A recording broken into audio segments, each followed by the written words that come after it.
Hi, this is my review of Metamorphosis Alpha. Metamorphosis Alpha is actually the first science fiction role-playing game, but because of the content and the theme, you could well consider it the first post-apocalyptic RPG and science fantasy RPG, because it mixes those genres together pretty well. I actually heard a lot about this game about 2 years ago, and even more recently when I did some RPG research, but I never really got to play it or look into it too much. So, but after watching some videos and reading a bit more about it, I decided to purchase the PDF, and this game feels so old school. I just really had to print it out right away.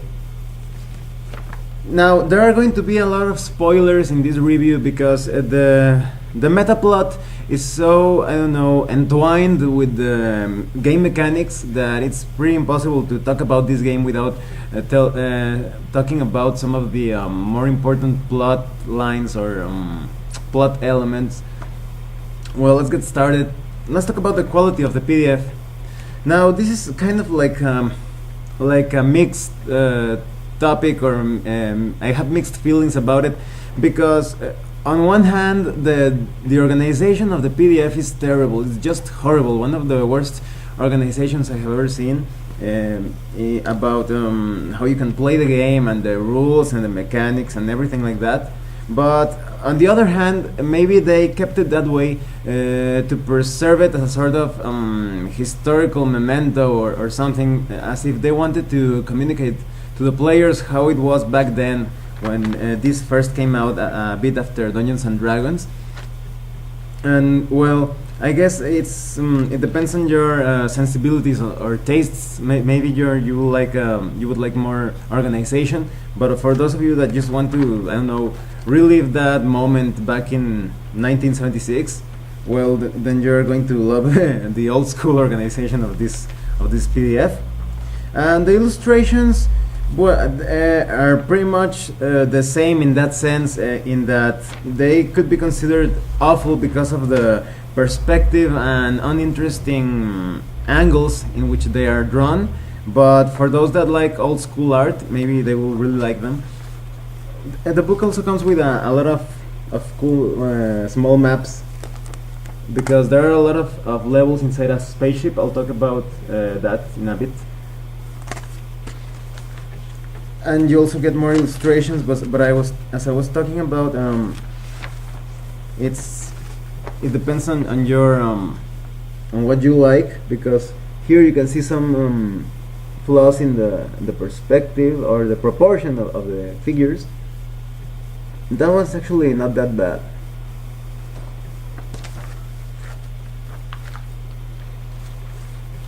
And we have this one right here that the shading isn't actually that good in my opinion, because it gets a bit confusing to tell apart the figures from the carnivorous plant. And that's basically the art style of this little PDF. You also have a table of contents, but as I was telling you, everything is just so spread out. There's not a specific section where you can look for all the combat rules or the movement rules or the different enemies. Everything is just spread out. And what could be considered the most, well, a very useful thing is that near the end of the PDF you have a lot of useful tables, so you can run the game a bit more easily. And this could be considered unforgivable for some players. There's an official errata sheet at the back of the PDF, but one could ask, why didn't they integrate this errata with the rules at the beginning? Why do I have to read all these rules with a lot of flaws and mistakes? And suddenly they say, oh, do you remember those rules that you were learning about just a while ago? Well, here is all the corrections and the explanations and everything that we should have added before. So one could ask, why didn't they integrate that with the rules now that you can do it pretty easily? But as well, you could consider that maybe they wanted to preserve it in its pure, on a old school style. And well, let's talk about the content. First, they give you a foreword by Gary Gygax and Brian Bloom, and they start talking about what the game is about and its similarities with Dungeons and Dragons First Edition. And this does have a lot of similarities with Dungeons and Dragons. If you have just played Dungeons and Dragons, it's just going to be pretty easy for you to make the jump from that game to this one. And well, the introduction talks about the metaplot, and the metaplot is basically this. Planet Earth, or Old Terra as it is called in this game, decided to send out several ships to colonize other planets. And the ship in which you are going to have adventures in this game is called the Warden spaceship. And this ship was on its course to colonize a planet. And let me tell you that this ship is just huge. The ship is approximately 50 miles long, 25 miles wide, and 8.5 miles tall, with an additional half-mile high dome on the top of the ship. So it's pretty huge, and the entire ship feels like a mini planet, because it has all sorts of animal life and plant life, insects, forests, meadows, lakes. It's like an entire ecosystem inside the ship. Each level of the ship feels alive, although there are a lot of levels that are just really, I don't know, high-tech and metallized, so to speak. So this ship was on its course to colonize a new planet. However, it passed too close to a sort of like a radiation cloud, and this radiation cloud it feels very alien, because it doesn't act like the normal radiation we are I don't know, accustomed to seeing in comics or movies. This radiation penetrated the ship and started changing everything like crazy, even really over the top. A lot of humans, animals, plants, insects, and lots of other stuff changed into many aberration type things, and a lot of living creatures also died. But some humans got lucky and they didn't change, and basically everything turned out to be a huge mess. And the players will be playing as the survivors of this mutation catastrophe, and they have to move around their ship trying to survive, or maybe fulfilling some sort of bigger objective as suggested by the referee or game master. And well, then they talk to you more about what the game, what you need to play the game. For example, they tell you that you need at least one referee and between 2 to 24 players. So this is a game that could be played with 24 players. And to some, maybe some younger players today, that may seem a bit insane, but back then it was pretty usual to have a sort of player called a caller as in making a call. And the caller was basically a player who talked with a bunch of other players to see what each player was going to do each turn or during an exploration round. So for example, if a referee had, let's say, 20 players, it was going to be really chaotic. He was going to be like, okay, there are a group of mutated bears pointing laser rifles at you. What do you do? And everybody's going to be like, oh, I'm going to attack them. No, I'm going to open this, and it's going to become really chaotic. But the caller basically grabbed a bunch of the players and told them, okay, each one of you tell me what you are going to do. And then the caller got like a list or got just things in order of what they were going to do, and they informed the referee, okay, Sam is going to attack the bear, Tim is going to run away, etc. And then you also had you also get a lot of advice on what you need, as in mechanical aids, the usual stuff: graph paper, hexagon paper, notebooks, pencils, and paper, imagination. And then what feels a bit funny is that they try to, I don't know, to avoid the issue of buying dice. They start telling you, you need a random number generator. Maybe you could use a calculator or number chips or cards, and just at the very end, or maybe you could use polyhedral dice. And some may consider that it's a bit weird, but remember that back then in 1976, it wasn't that easy to get polyhedral dice. So maybe some people purchased this game and didn't have access to those dice, and they used playing cards or something else to serve as making attack rolls and stuff.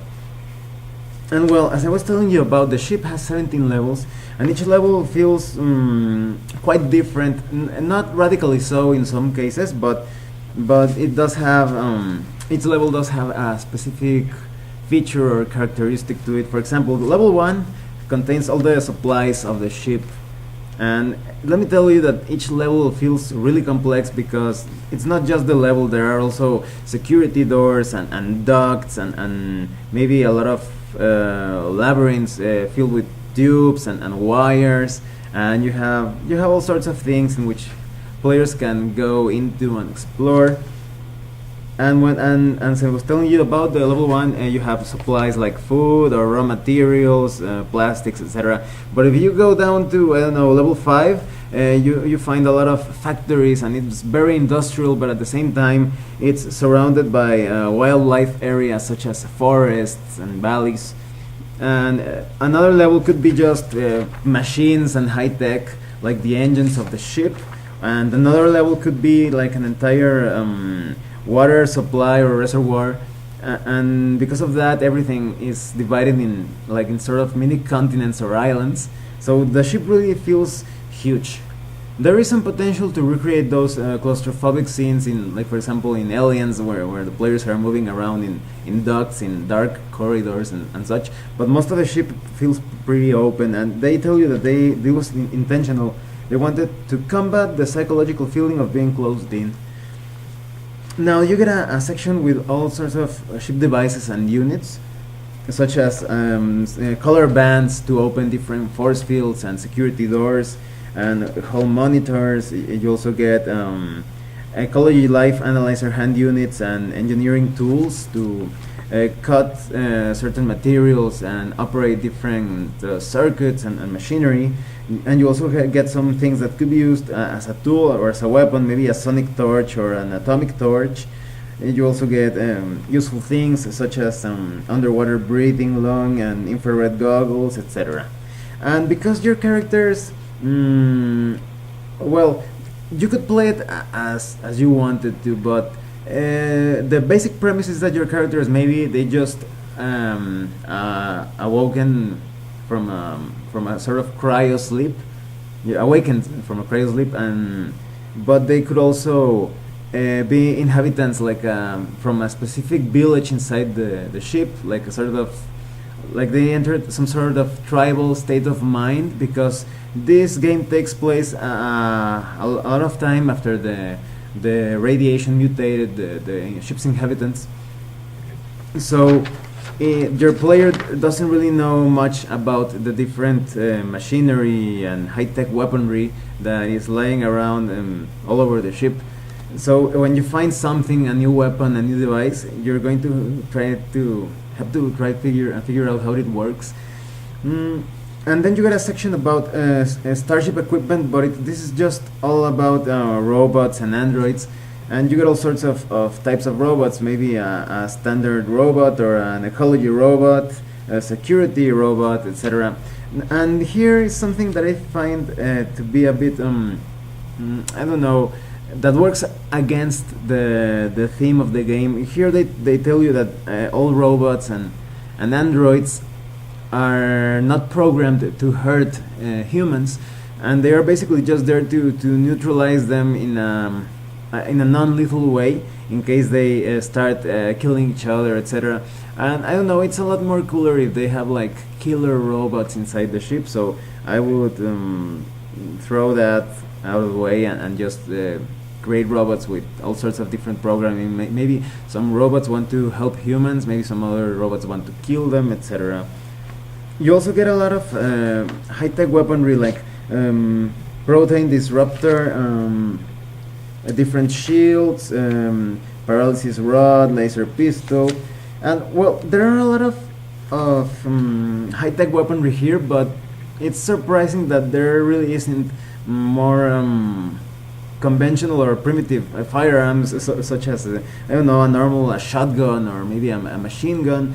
I don't know if they did this because they didn't want to promote the use of firearms back then, but sometimes it could be a lot more useful to have more primitive weaponry when it comes to firearms, because some creatures in this game have resistance to all sorts of and weird energies. They are very tough against radiation or lasers, etc. And sometimes you just want something that hits them really hard at a distance, and sometimes arrows or stones aren't going to work.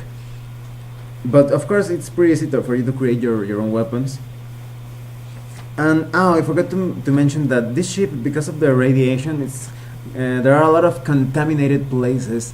There are like radiation patches that your players won't be able to see unless they have a specific gear or equipment to detect them, and they may actually accidentally walk into a radiation field, and they start suffering the effects of the radiation, which could be lethal. And in the best case scenario, they could end up with a new power caused by the radiation, kind of like a superhero, you know. So you also get a list of earth animals on the ship, and how to begin the game creating characters. And you can basically play as three types of characters. You can play as a human, as a mutant, or as a mutated animal. Now, a human has very few advantages, but those advantages are actually quite strong. The human is the only one who can be a leader because of his natural appearance, maybe, and charisma. The human can have a lot of followers, and the human can also has an advantage when trying to figure out how to manipulate a device or a weapon. Now, a mutant has all sorts of crazy powers. Maybe the mutant is really tall, maybe 25 feet tall, or maybe he has some radiation eyes, which the mutant can use to shoot out harmful radiation beams.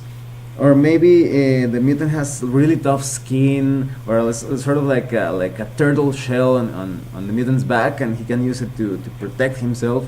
So you get a lot of cool powers. You could also get defects. Maybe you have extra limbs, but they are worthless, or they are placed in very awkward positions and they actually work against you.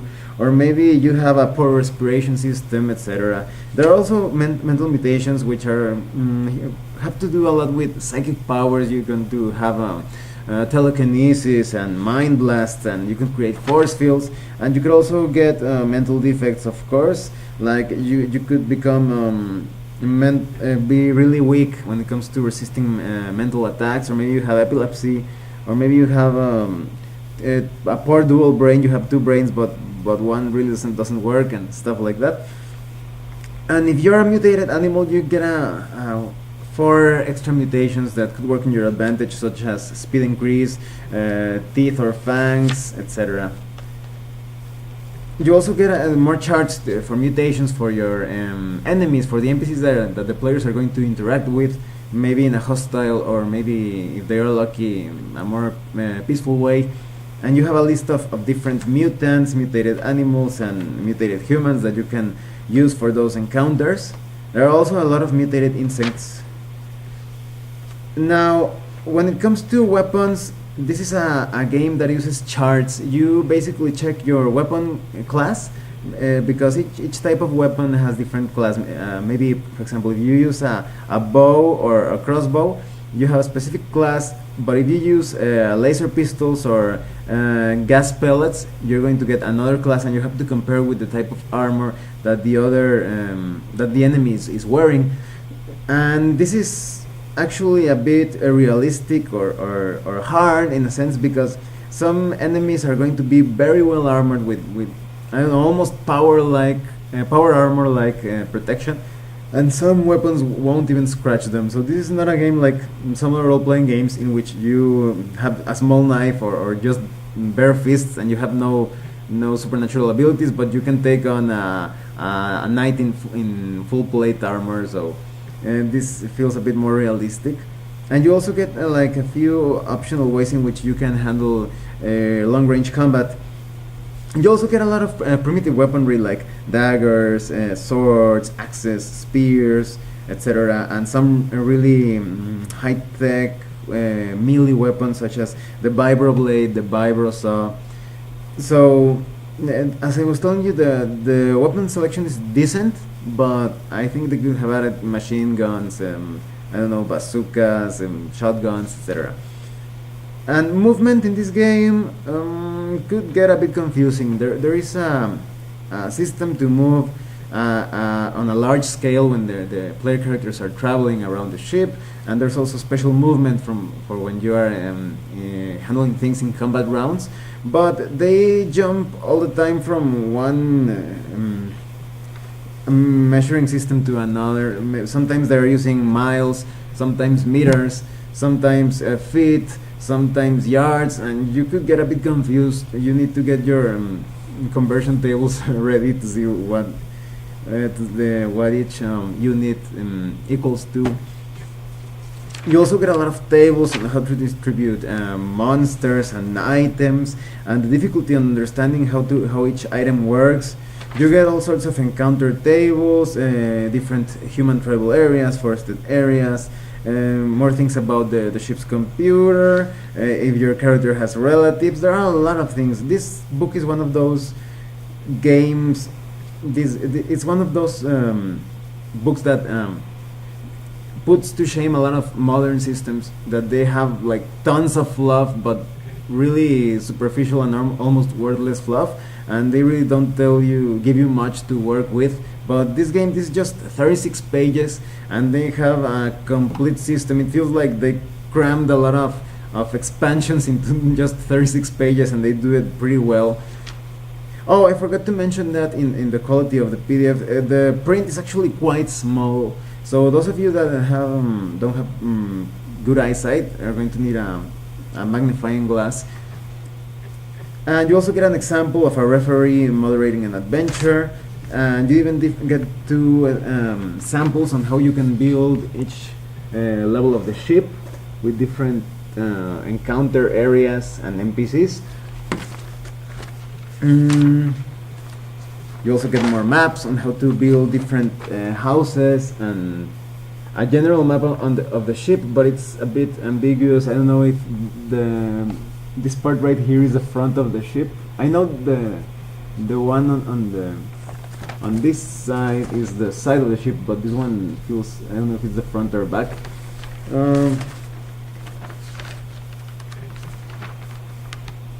And you also get oh look, this is one of the illustrations. You also get some character sheets, but they look kind of blurry. You're going to be better off designing your own character sheet. And at the end of the PDF you get an introductory adventure. It's quite decent. I think it could have been better, but it does its job of just getting the players started into this game.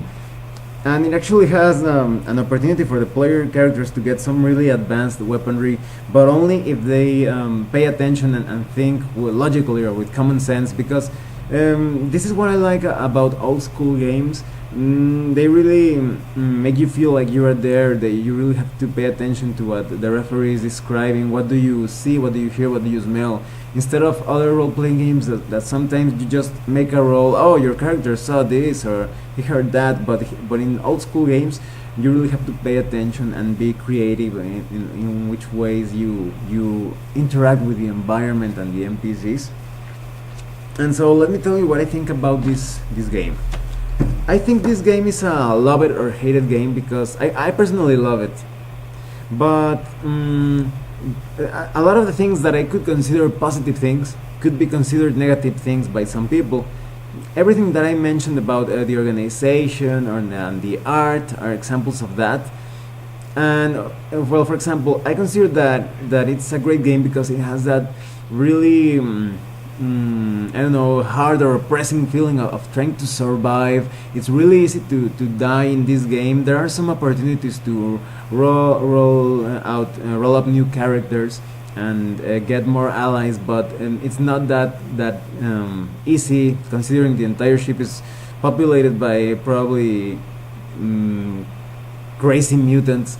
and everything has a sort of like a Mad Max feel, and it suddenly jumps into a sort of dying Earth feel, and then you feel a bit more like sort of like Star Wars in some points.